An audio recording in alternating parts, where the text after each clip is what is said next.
దానికి నాంది రేపు ఎన్నికలు. కల్లబుల్లి మాటలు చెప్తారు, మిమ్మల్ని బెదిరిస్తారు, భయపెడతారు. ఎన్నికల ముందు క్వార్టర్ బాటిల్ ఇస్తారు మీ పిల్లలకి, అవి తాగిన తర్వాత గంజా ఇస్తారు, అది అయిన తర్వాత డ్రగ్స్ ఇస్తారు. అంటే మన బతుకంతా కూడా వీళ్ళు చెప్పే ఏదో పనులు చేసి నేరాలు ఘోరాలు చేసి మన జీవితాలు నాశనం చేసుకుంటాం. అలాంటి దానికి స్కోప్ ఇవ్వద్దని మాత్రం మిమ్మల్ని కోరుతున్నా. మీ పిల్లలను కూడా కట్టడి చేయండి. ఈ ఎన్నికల్లో వైఎస్ఆర్ కాంగ్రెస్ పార్టీకి ఎవరైనా పనిచేస్తే మన కుటుంబాలకే ద్రోహం చేసినట్టు, సమాజానికి ద్రోహం చేసిన వ్యక్తులు అవుతారు. ఈ విషయం చెప్తామని గట్టిగా చప్పట్లు కూడా చెప్పండి. అదే మరిగా వాలంటీర్లు ఉన్నారు, వాళ్ళకు కూడా చెప్పాలి, మీరు గట్టిగా చెప్పాలి, భయపడద్దండి. మీ పింఛన్లు తీయేస్తామనో రేషన్ తీయేస్తామనో లేకుంటే అది ఇచ్చామో ఇది ఇచ్చామని చెప్తున్నారు. ఎవరబ్బ సొత్తు కాదు, మీరు కట్టిన ట్యాక్సుల డబ్బుని 100 రూపాయలు లాక్కొని మీకు 10 రూపాయలు భిక్ష వేశారు. నేను అందుకే చెప్తున్నా, 100 రూపాయల్లో 100 రూపాయలు వేయం, దాన్ని తగ్గిస్తాం. తగ్గించడమే కాదు, వచ్చిన డబ్బులు మళ్ళా మీకు ఇచ్చి మీ ద్వారా పైకి తీసుకొచ్చే బాధ్యత, మీ ఆదాయాన్ని పెంచే బాధ్యత నేను తీసుకుంటానని చెప్పి మరొక్కసారి అందరికీ హామీ ఇస్తూ, మీరందరూ కూడా ఇవన్నీ ఆలోచించండి. ఆలోచించి నాకు రేపటి నుంచి గ్రాఫ్ పెరగాలి, తెలుగుదేశం పార్టీ గ్రాఫ్.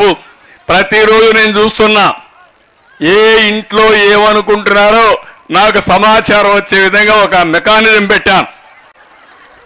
మీరు ఆ విషయం గుర్తుపెట్టుకోవాలి. ఈరోజు మన వాళ్ళు 1,00,000 ఓట్ల మెజారిటీ వస్తాయని నాకు హామీ ఇచ్చారు. కానీ నేను చూస్తే హైయెస్ట్ మెజారిటీ వస్తున్నాం, కానీ ఇంకా 1,00,000కి చేరాల్సిన అవసరం ఉంది. రాష్ట్రంలోనే ఎక్కువ మెజారిటీ వచ్చే నియోజకవర్గం కుప్పం ఈసారి రావాలి. ఆ గౌరవాన్ని మీరు కాపాడాలి, నా గౌరవాన్ని మీరు కాపాడండి, నేను మీ గౌరవాన్ని కాపాడి కుప్పం ప్రజానీకానికి ఏం చేయాలో చేసి నా నిజాయితీని చూపించుకుంటా. చేస్తారా? ఆడబిడ్డలను అడుగుతున్నా, సిద్ధమా అని మిమ్మల్ని అడుగుతున్నా. ఏదో చేశానని మేము సిద్ధం అంటాడు. ఏం చేశావు? నిన్నింటికి పంపించడానికి మా ప్రజలంతా సిద్ధం. అవునా కాదమ్మా ఆడబిడ్డలు? ఈరోజు కూడా మీరు చూశారు, మనకేం బస్సులు లేవు, ఆర్టీసీ బస్సులు. స్వచ్ఛందంగా మీరు వచ్చారు. ఆర్టీసీ బస్సులు పెట్టుకొని అధికార యంత్రాంగాన్ని పెట్టుకొని బలవంతంగా తీసుకొస్తే పారిపోతున్నారు. 3 గంటలైనా ఆఖరేసినా మీరున్నారంటే, ఎండ కూడా లెక్కలేదంటే, లెక్క చేయకుండా ఉన్నారంటే అది మీలో ఉండే పట్టుదల.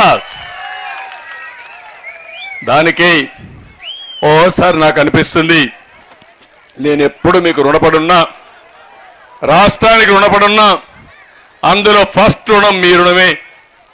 నాకు ఒక స్థావరం ఇచ్చి నన్ను మీ మనసులో పెట్టుకుని ఎప్పుడు ఎన్నికలు వచ్చినా మీరు ఒకే మాట చెప్పారు, మీరు ఎన్నికలప్పుడు రావద్దండి, మేమే ఎన్నికల్లో గెలిపిస్తాం, నామినేషన్లు మేమే వేస్తాం, అవసరమైతే ఉండి పెట్టి డబ్బులు వసూలు చేసి ఆ డబ్బులు ఖర్చు పెట్టి నన్ను గెలిపించిన ఈ కుప్పాన్ని ఏ విధంగా నేను మర్చిపోతాను, నా జీవితంలో మర్చిపోలేను.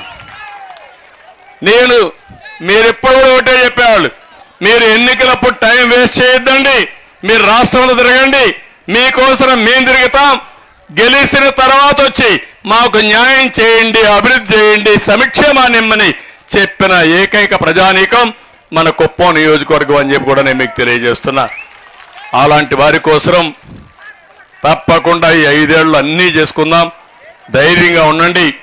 నేను మళ్ళా చెప్తున్నా మీ అందరికీ, ఈ రోజుటి నుంచి మీరు ఎంతమందిని కన్విన్స్ చేస్తున్నారో నా కంప్యూటర్ రికార్డ్ అయిపోతుంది. ఎవరెన్ని చెప్పినా మీరు లెక్క పెట్టుకోవద్దండి, ఒకే మాట చెప్పండి. ఎవరన్నా చెప్తే మా చంద్రన్న చెప్పాడు, ఎవరైనా మా జోలుకు వస్తే సైకిల్ స్పీడ్ వేస్తాం, తొక్కుంటా వెళ్ళిపోతామని మరొకసారి మీరు చెప్పండి. ఆ తర్వాత ఎవరినో వస్తే ఆ పని చేయండి. కొంతమంది తాగుబోతు వస్తే పచ్చడి చేసి ముందుకు వెళ్ళిపోదాం. మనం చేద్దామా లేదా? ఎవరి జోలుకు మనం రాము, పోతామా? జోలుకు వస్తే మాత్రం వదిలిపెట్టాం. చెయ్యాలా లేదా? ఇది ధర్మాన్ని కాపాడడానికి, మనమందరం కూడా మన బాధ్యత మనం నెరవేర్చాల్సిన అవసరం ఉంది.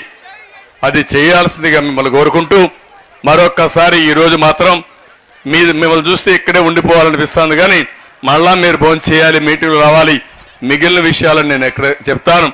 మన నియోజకవర్గానికి ఏం చేస్తాం, రాష్ట్రానికి ఏం జరిగింది, ఎంత అన్యాయం జరిగింది, ఆ విషయాలు కూడా మనం మాట్లాడుకుందాం.